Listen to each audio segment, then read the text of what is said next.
I think that would be the most meaningful to me.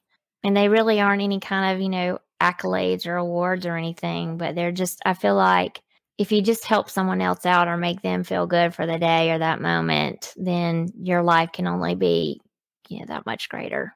Ooh, that is Miss Angela Gardner from the upstate in South Carolina.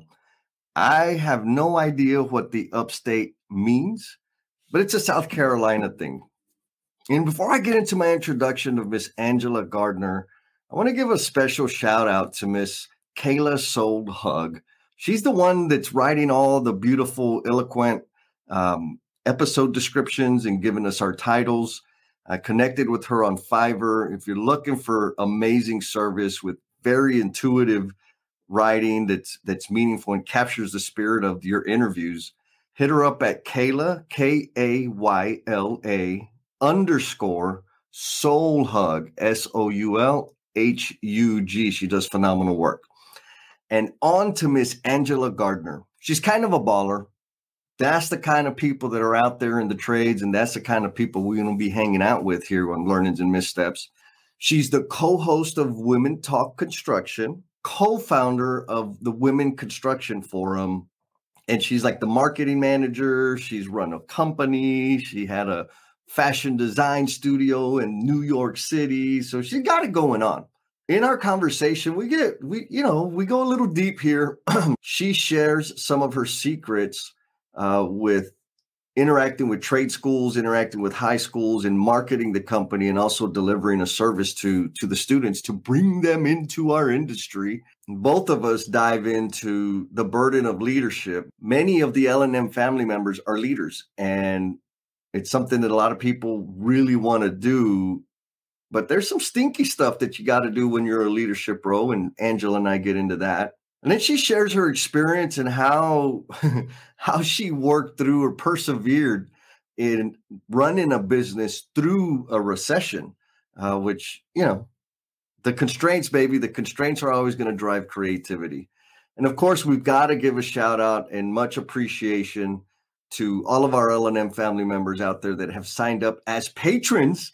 They're making financial deposits to help in the Learnings and Missteps mission, which is, of course, enhancing the image of careers in the trades. And our newest patron is Carol Raftery. Miss Carol, thank you so much for jumping in, signing up, and supporting our effort. And to everybody else, quick reminder, 80% of what we get here going forward is going to be going to the Skilled Trades Alliance, which there's some awesome ballers over there as well. And 20% we're going to keep to, buy some swag and get some new gear, pay taxes, that sort of thing.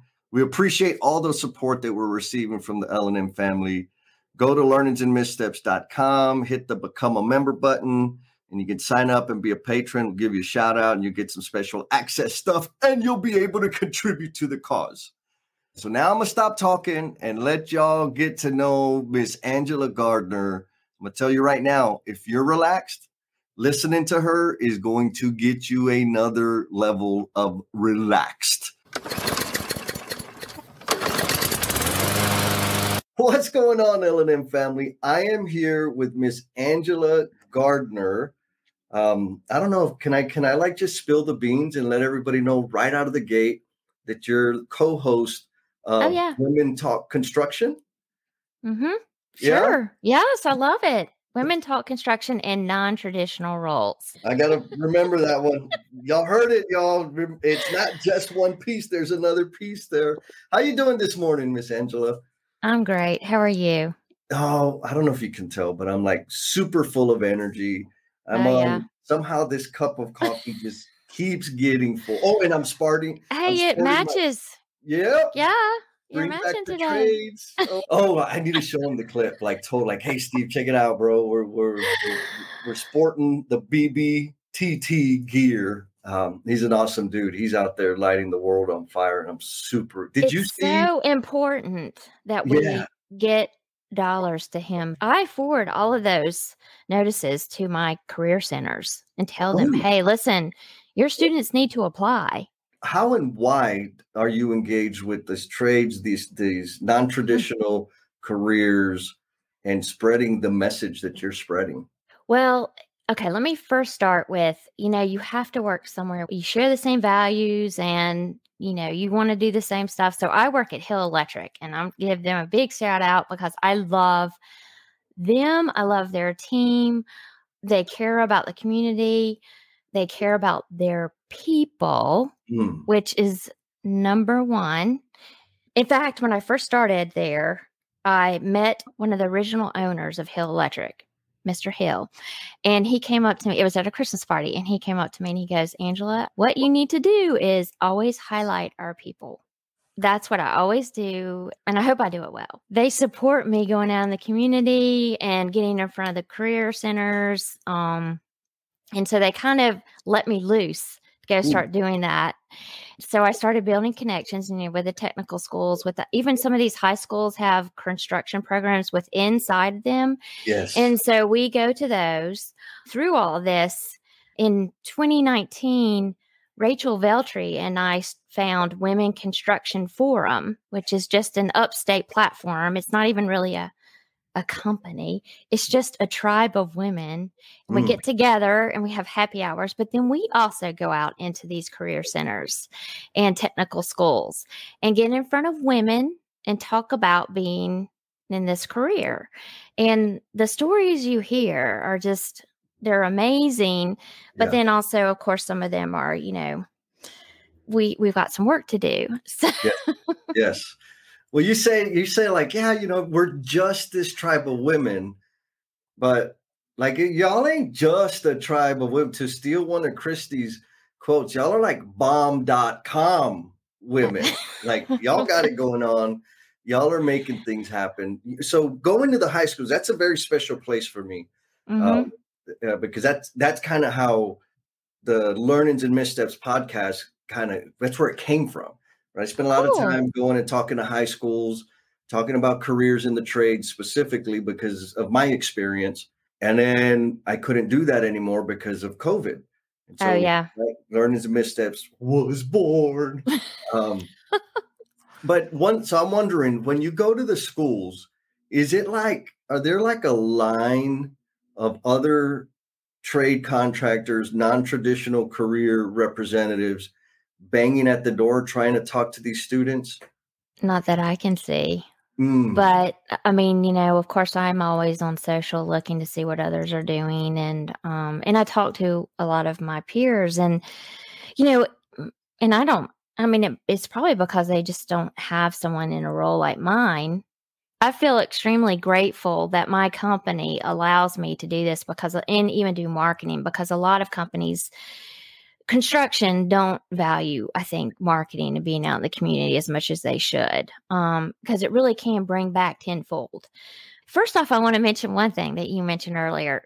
We trained with Women Construction Forum. We were told we couldn't go into the career centers. So we started creating videos. And I don't know if you've seen any of those, but we did several videos of our women at job sites like the Grand Bohemian, Greenville County Square, and just various projects that they worked on, and interviewed them. So that's how we kind of adapted to that. But then me as Hill Electric goes in, I go in with my coworker, David Wookie, who is VP, and we will actually go in and teach them like lift training. So in other words, I know. And so it's not just a get up there and talk to them. It's an interactive. We do that in technical schools, the high schools, and the career centers, and they love it. And, the thing we're doing too is, because we're just to step back a second, we go into manufacturing facilities and we basically are installing machinery and facility power. So we're not building the buildings. So it's really kind of helpful for our clients too, that we're in showing them about lift training, because they'll learn more about it, because some of these kids probably will be going into the manufacturing sector too. So, and so have you all been able to be successful in getting like future employees from this? Yeah. Yes. Like, guess what? So we hired our first female since I've been there. I know, from Greenville Tech. So, and she was at a lift training. Oh, good for you. I know. And, electricians, we only have about maybe 1% are females in our sector. So, I mean, it's even Rarer.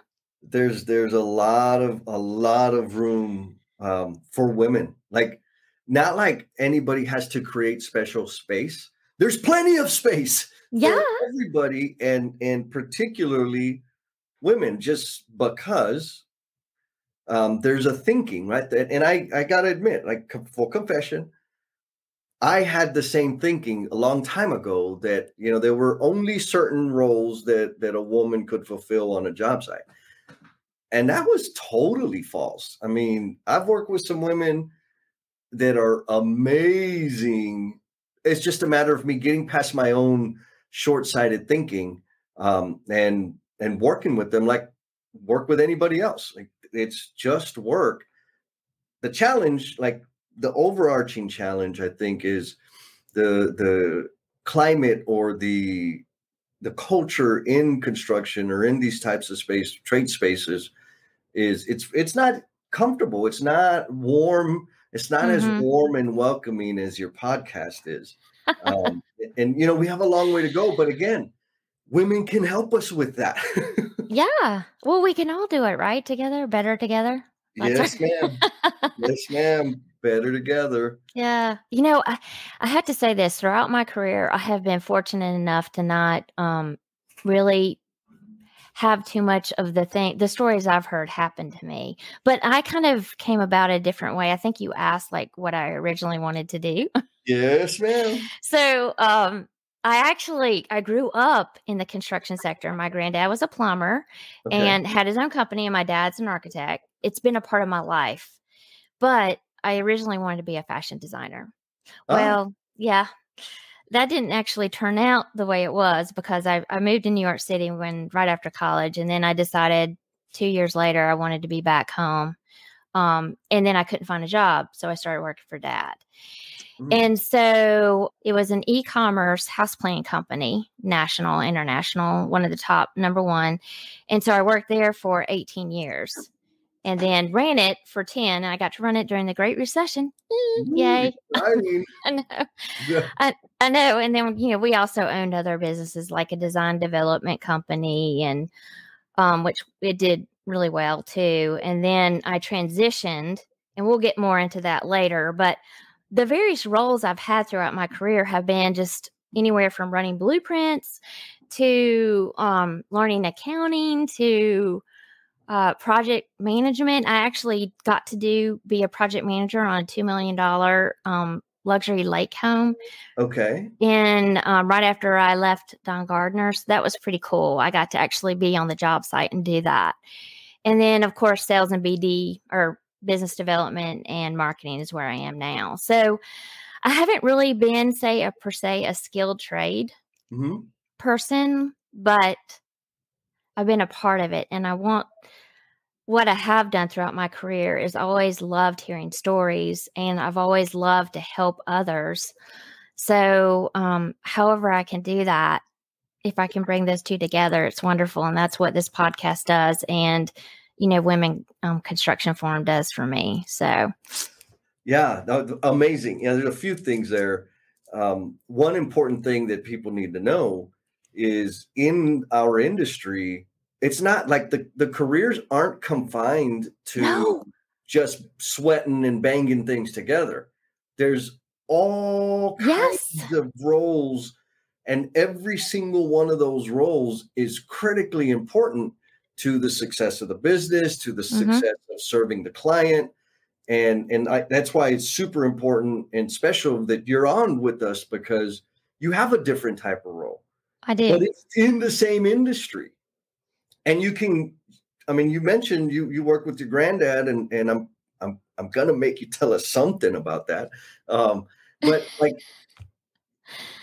I guess the point is, and again, my experience, I started off as an apprentice plumber and did all that stuff.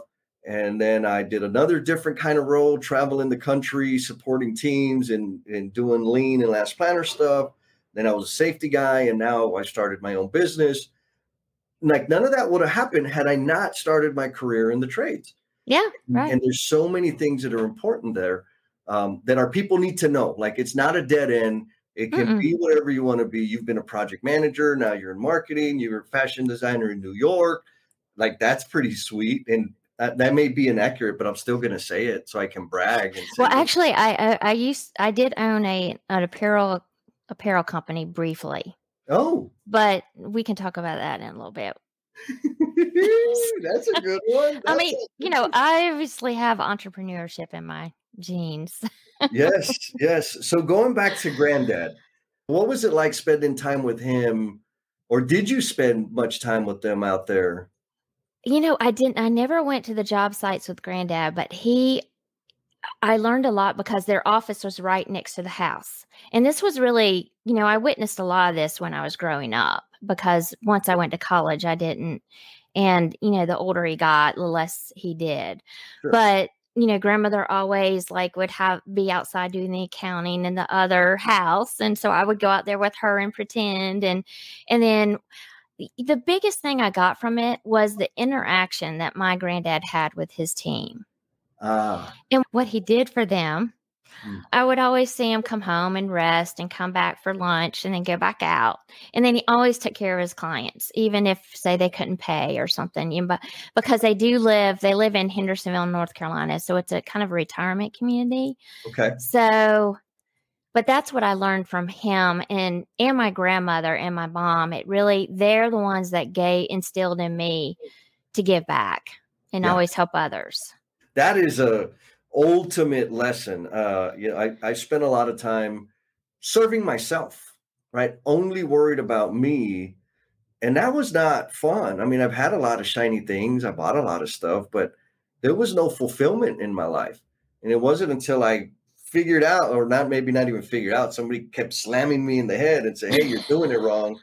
They're like, oh, if I live in service to others and have some compassion, oh my goodness, life is better. That's a pretty big deal there. Yeah. And you said your dad was an architect. Yeah, he's an architect. And okay. So, and he's actually, I don't know if you've heard of it, Don Gardner Architects. Okay. They're a stock house plan company.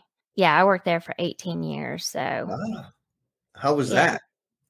It's very interesting. I'm very grateful.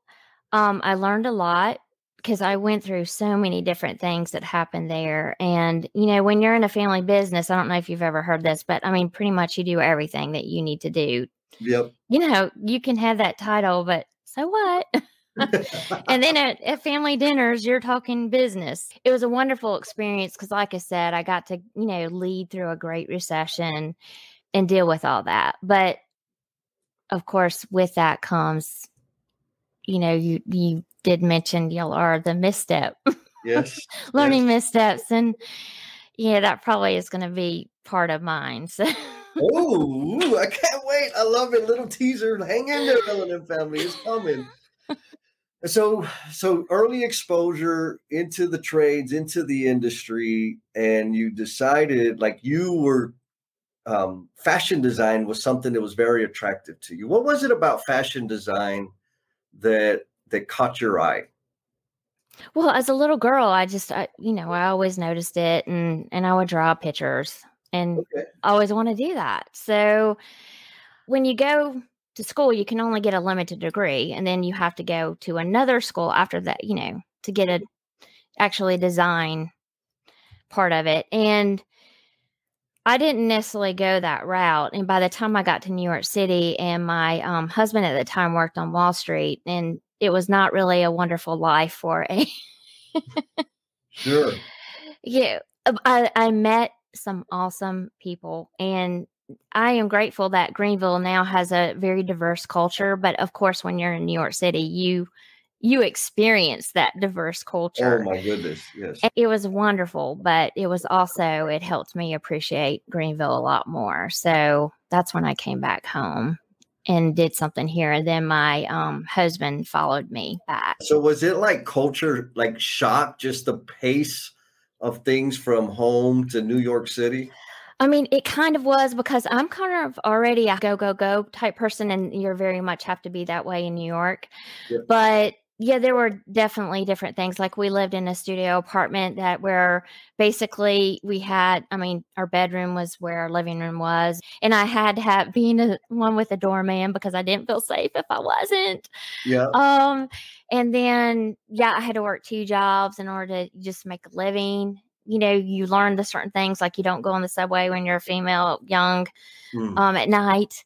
I did miss Greenville after seeing some of that stuff. And then just the cost of living was much different than. Expensive. Yeah. I love visiting New York, but I ain't living there because that's a lot of money. Yeah. I actually had someone at one of I worked in retail, and I actually had someone come in the store and tell me to go back to Texas. And I said, well, I can't because I'm from South Carolina. So. Oh my goodness. So the accent, didn't help me. The thing about New York, you walk down the street and you can hear all kinds of languages. Mm-hmm. Like it's really, really densely diverse, right? Like I'm from San Antonio, and I don't know what kind of accent I have because I can't hear it, but people always get it wrong, right? And I don't know. I'm like, whatever. It's just I grew up in the hood, bro. Like this is the way I talk. I can run into people here speaking Spanish, speaking English, speaking a mix of that. But that's kind of it. Unless I'm like downtown on the Riverwalk, then I'll be able to hear, some French or, different languages. But New York, it's like every time I've walked the street, I've heard people get an Uber, different languages, right? Like it's the norm out there. And so for them to be trying to send you back to Texas, I mean, you're welcome. Please come. That's a little interesting. Yeah, people are weird that way, I guess. It's okay. Yeah, it's good. Most of them, I think, did like my accent. So. Yes. Well, like I said before we started recording, listening, maybe that's part of the experience that I enjoy so much of your podcast is the accent. Like I'm feeling it right now. Lots of warmth coming from you. And when I listen to you and Christy, like I said, it's very soothing and warm, but maybe the accent has something to do with that too. I'm not sure. Right. But L&M family, y'all got to check them out so you can tell me, let me know, what do you think that secret sauce is? And so now you're in marketing. Yeah. What do you think about actually marketing and sales? And by the way, sales, there are very few females too in construction and sales. Is that, I'm guessing you wanted that challenge. I always want a challenge. Yes. If you tell me I can't do something, I will find out why first, and then I will figure out a way to do it. Mm-hmm. That's what it's all about, sister. Now, what do you think about? So I'm very critical.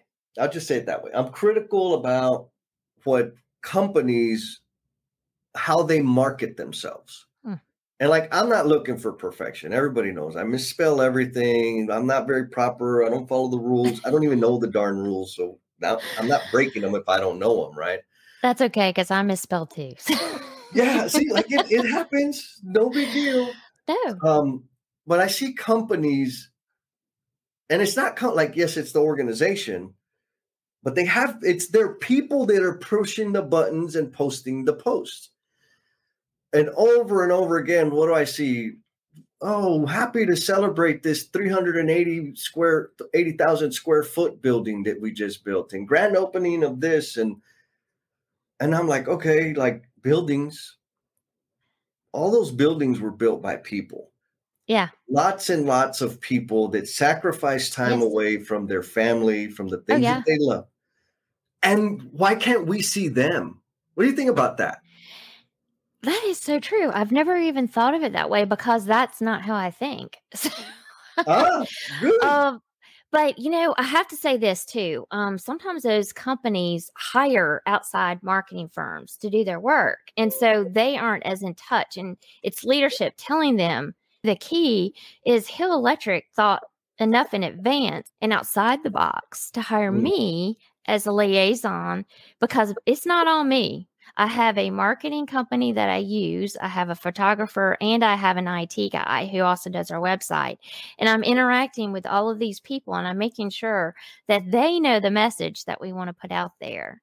Yes. So I think that that's very important, that if a construction company or someone in our industry wants to do that, then they need to have someone within their organization that has the ability to think outside the box. And yes, include those people in those pictures of those buildings. I mean, you're right. They're the ones doing it. I mean, half our team is always working on a shutdown, and that means it's a holiday.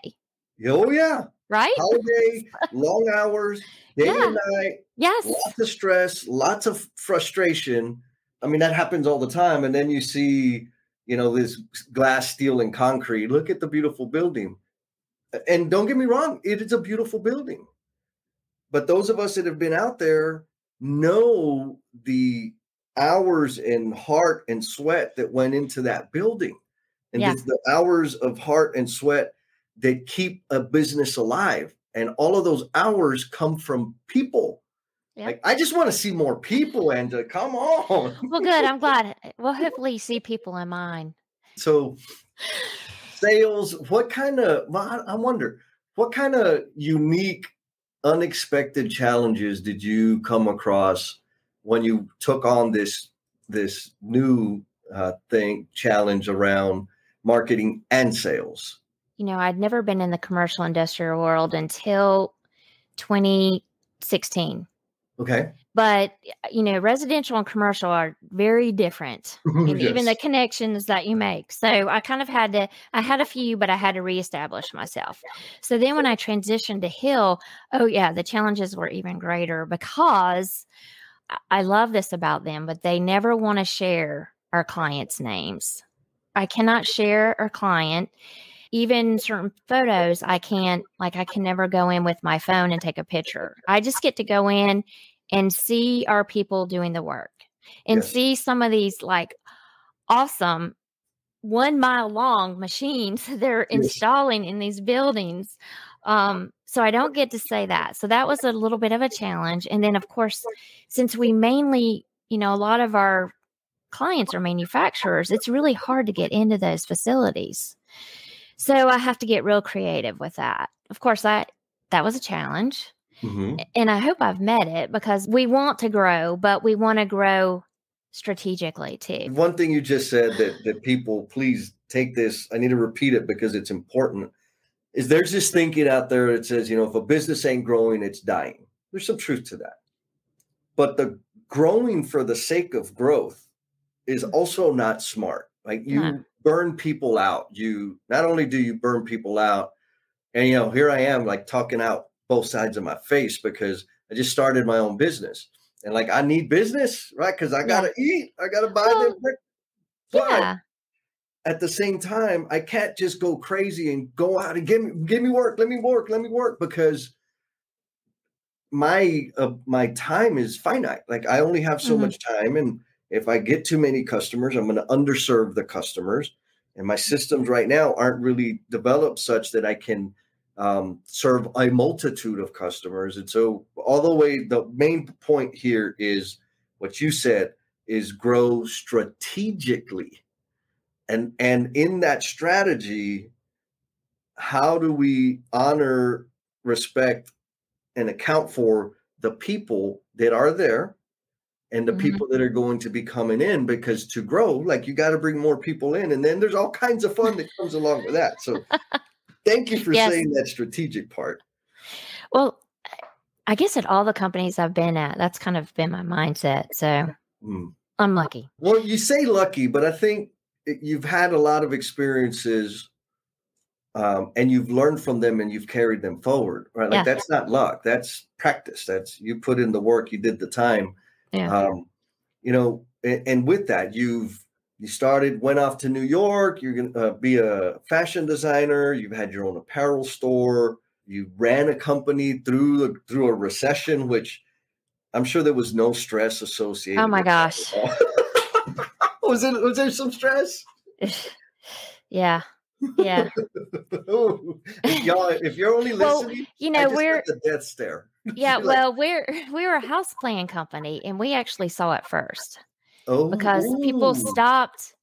That's the first thing people buy, and typically they don't build the house until 1 to 2 years later, and then builders just stop buying house plans. Yeah, so we saw it first, and we had to start getting creative and, of course, cutting back, way back, way back. And, of course, the executive team cut back first, and then salaries. And then, of course, we had to start, I hate to say it, but we had to lay people off. And then we had to stop designing new house plans, because there are certain things you just can't do if you don't have the team to do it. And then we had to reevaluate, well, how do we move forward? How do we build the business back? And so for us, and during my time there, I noticed that a lot of people that did buy the house plans wanted to make some modifications. Huh. And that wasn't in our wheelhouse so much because, when you're in stock house plans, you can only modify a house plan to a certain degree. It can't be really job site specific. It has to be within certain codes.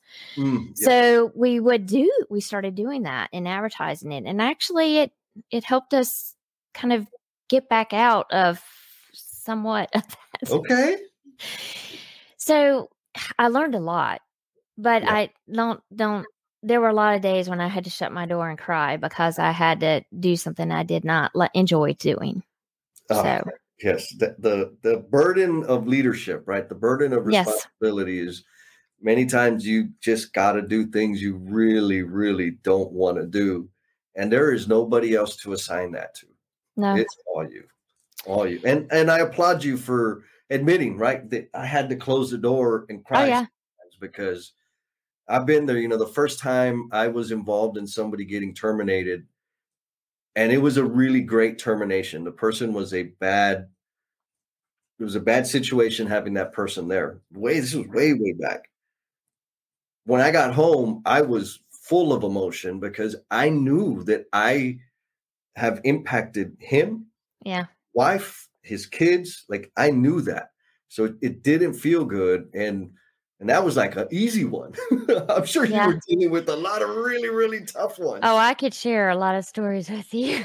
Oh, man. You know what? Okay, let me just mention one thing. If you do ever have to lay off, this is the thing that I always, when I had to do it, I put it in my brain is, and they needed to be let go.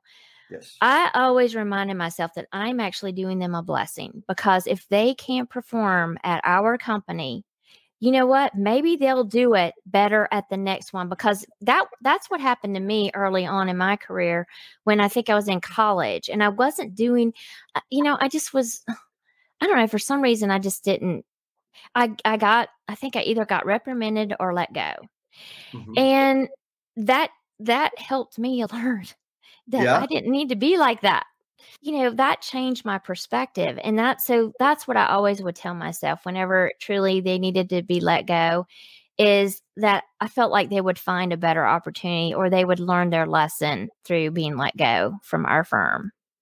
Yes. No, that's beautiful. Beautiful advice. Like that's an important thing. It's not easy to let people go, but it's much easier to release them back into the industry when I've taken all the appropriate steps, right? Have the conversation with them, right? hard conversations with them, provide them with the resources that they need to gain the skill, consider putting them in another position that they may be better equipped for.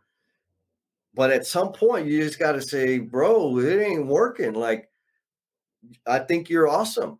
And I think you're going to be awesome at other things and other places. Like here. No, but it's not easy. It doesn't feel good. No. Not at all. So along those lines, Miss Angela, I take it, I bet there's like a whole lot of these learnings and missteps that you had in your amazing life. So I'm wondering, what is a significant learning you've had as the result of a painful misstep? So I've been in the business, I think, for like 29 years now.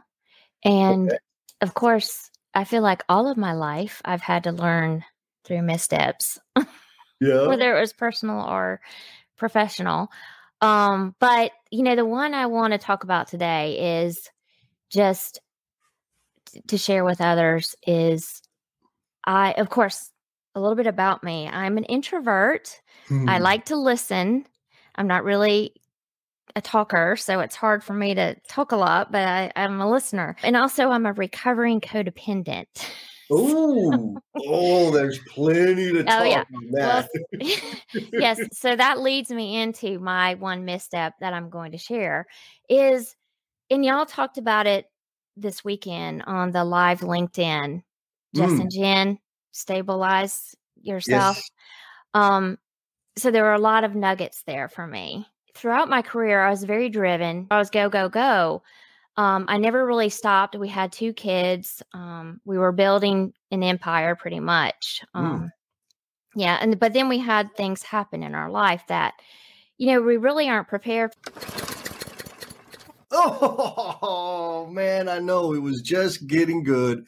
And here I am breaking up the flow again. But I can't help myself. If you want the rest of this tasty morsel of goodness, head on over to our YouTube channel and look for the Backstage Pass playlist. You're going to find this one and the whole library of previous Backstage Passes where our guests share like super intimate stuff, like ultimate cheat codes for self-discovery and personal growth. There's a lot of value there for you and for any youngins, any of the younglings in your life. And if you want to get this fire, this Backstage Pass fire before anybody else does, go on over to learningsandmissteps.com, hit the become a member button, do all the stuff you need to do, select a thing. But everybody that becomes a patron will get first access to every single Backstage Pass that we record going forward. And just in case you missed it, those funds are going to contribute to enhancing the image of careers in the trade. 80% of that is going to be going to Skilled Trades Alliance. The other 20%, the Learnings and Missteps, is going to keep that to pay taxes and do some other things. We are blessed and we are fortunate. And we are here to spread the love and share the wealth with people that are carrying the same mission and demonstrating the behaviors that we see. Okay, that's enough. Now we're going back to the show. Peace. Sometimes the universe has a way of helping you learn what you need to learn. Yeah. Yeah. The other thing that y'all mentioned too on your live stream this weekend was asking for help. I had never done that before because Really? everyone came to me. And I helped them either financially. I didn't know how to do it for myself. Like I didn't. I've learned. How? So what did it? Would you mind like describing what it felt like in those early times when you started asking for help? It was really scary, and I felt horrible. I mean, because like I said, I'd always helped everybody else. That's what I got from my grandmother and mother too. They Mm-hmm. were always helping and giving, Mm-hmm. whether it be their time, money, resources, whatever. So it still probably is today, still really hard for me. And I want to probably help way too many and too much. Okay, let me share a story with you because I won't say names, but I remember meeting with one of my peers, and the way I slowly got out there was I did this type entrepreneurship type thing, training. And so I kind of got out there. It was scary, but this one gentleman who was a peer of mine, we would meet for coffee and we would talk, and there was Christmas coming up, and I had come from having like so much. And like you said, I didn't have to want for anything. Mm. And this peer of mine, knew that I had nothing. It was Christmas, and he actually gave me $200 just to spend on my Wow. kids for Christmas. Yeah. And I mean, I don't even know how to describe that feeling. I felt like he saw me and that he was there to help me, and he was a true friend. I had not experienced that before. And we talked about it, right, on the No BS with Jen and Jess live stream was we ask for help.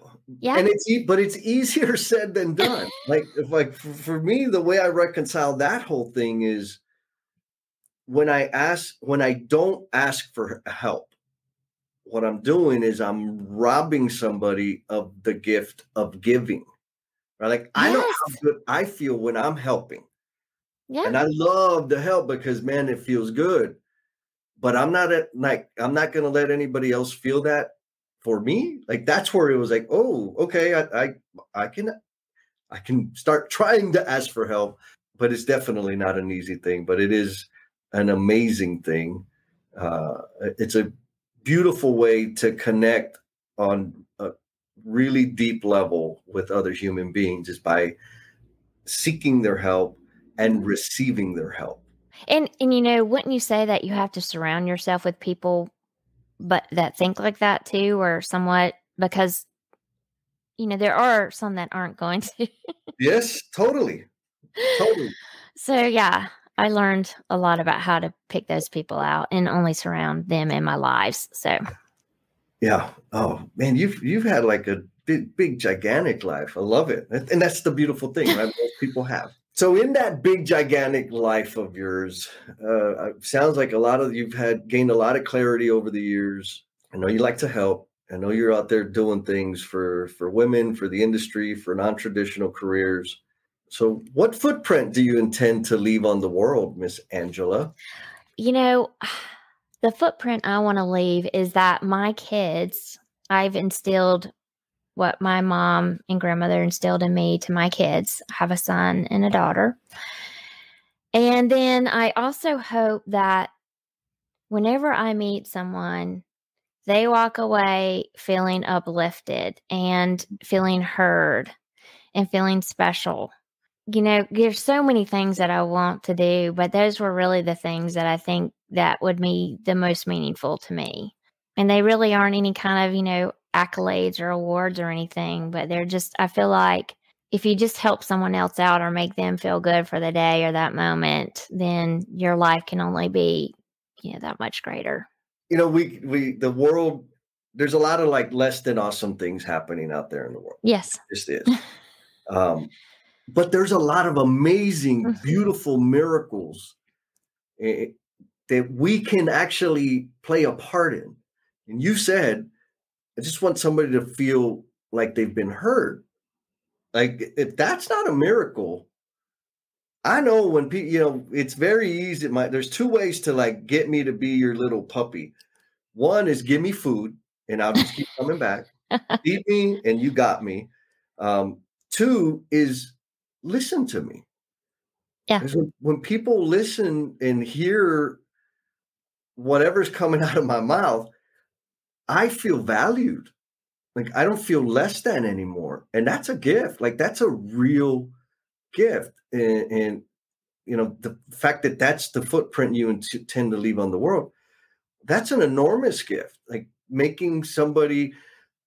So going back to the your peer that helped you out for Christmas, like did that not make you feel like a beautiful, special, appreciated human being? Yes. That's the same thing. That's the same feel. Like if you just listen, help me feel heard, I feel like I matter. And if you're doing that out there, Angela, you're going to make all kinds of changes in the world, all in the right direction. The other thing too, just I want to also make sure I'm authentic and I'm vulnerable and I share my story and usually, the stuff that's not so shiny and beautiful.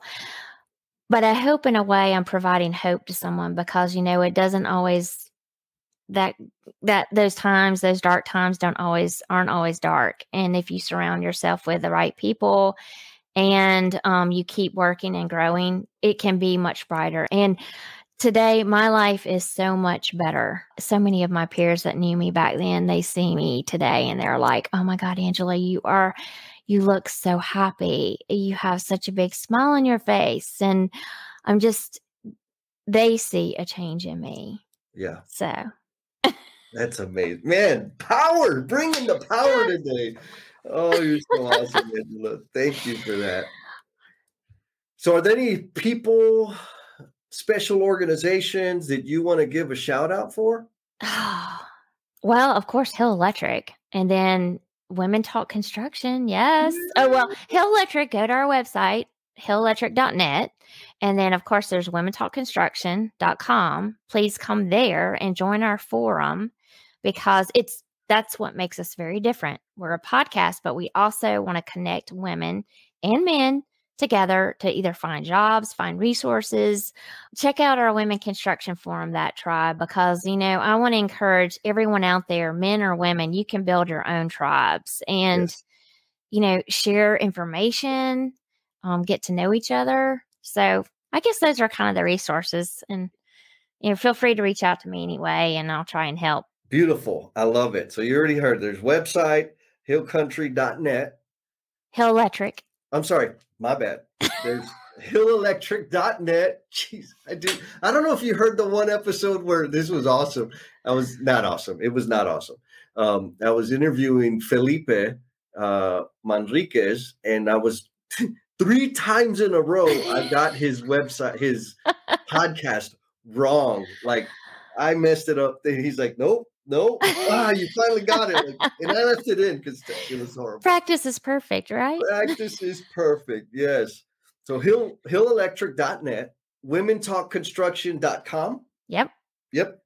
And this women construction forum, or? Oh yeah, you can go. We actually have a LinkedIn group. If anyone wants to join that, they can join that. And that's pretty much the only place you can find our kind of group if you're outside of our area. So, and so not in the upstate. This is really just the upstate of South Carolina, and we meet for happy hours every month. Ooh, I know. So if you're in South Carolina, maybe you can come to a happy hour. Hang out in South Carolina, or fly to South Carolina like I'm going to do for a very special engagement with you and Christy. Yes, exciting. I told you, Angela's got it going on. And I know I teased y'all with the backstage pass.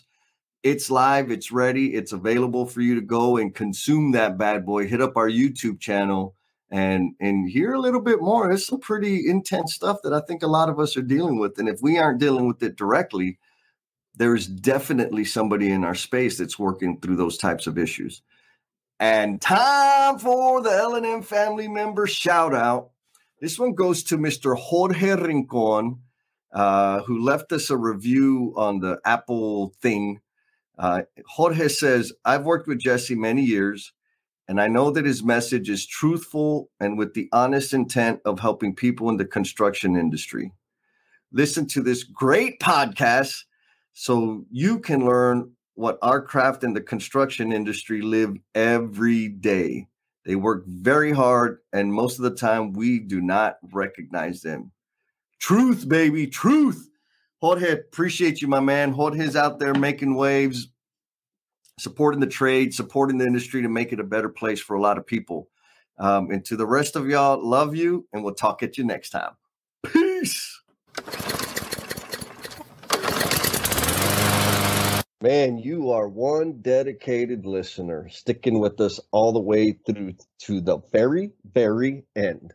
Please know that this podcast dies without you, and we invite you to share how the episode's impacting you, along with your thoughts, questions, and suggestions. You've been gracious with your time, so we added social media links in the show notes to make it super easy for you to connect with us. Be kind to yourself, stay cool, and we'll talk at you next time.